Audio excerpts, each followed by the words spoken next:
I think that you know, having a non-binary child is more challenging on a lot of levels, because when you have a transgender child, you know, they essentially go from one box to the other. And so, you know, there may be an interim phase where we had that with Leah. You know, there was a long phase with Leah where, you know, she knew in her heart and her head, as she says, that she was a girl, but she needed time to adjust. And that was the beauty of her early transition. You know, as a child, she had the grace to take her time in a lot of ways, whereas when children transition later in life, you know, it's far more difficult, because it's not socially acceptable at all to make that kind of a decision, you know. And so I think it's getting better, because our kids are way cooler than we were. They know more, they're exposed more, and thank God.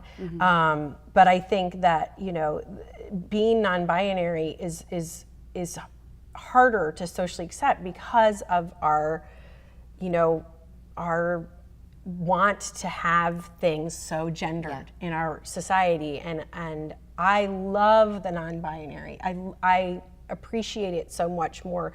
I didn't know how cool it was. I didn't know how wonderful it is to let go of all of those rules that we tend to follow in gender.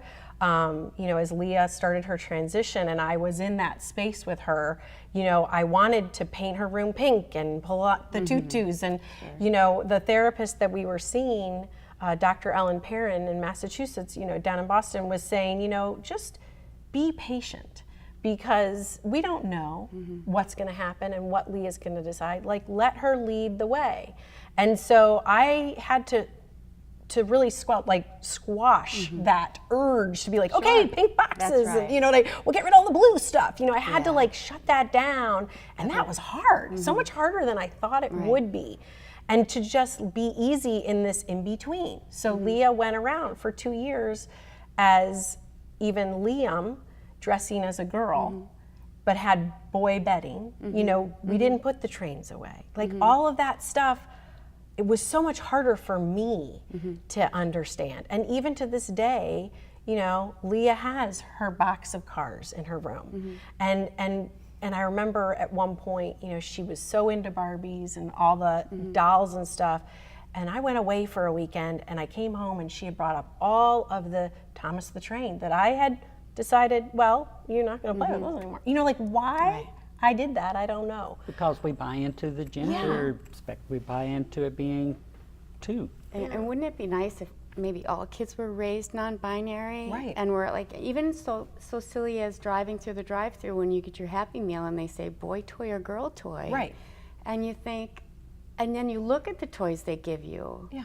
And the girl toys are, you know, a little pony that might smell pretty and it does nothing. And the boy toys always like fly out and they unfold and do cool things. And my kids very early on were like, the boy toys are way cooler, Mom, get the boy toys. But I can remember just asking May, would you want to be a boy?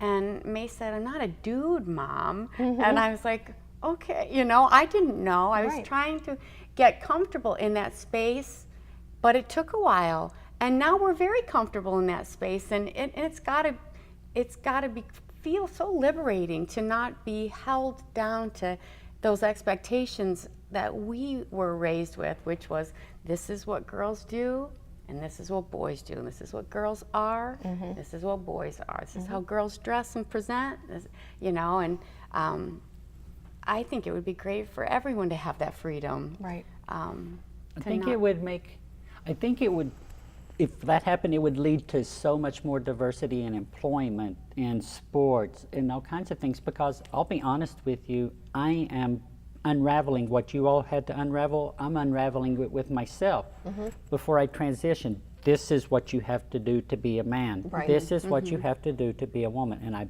bought into it wholeheartedly. Right. Because I wanted to be something, because I thought I had to be something. And I look on it now and I realize that I can be what I want to be. You don't get to define who I am.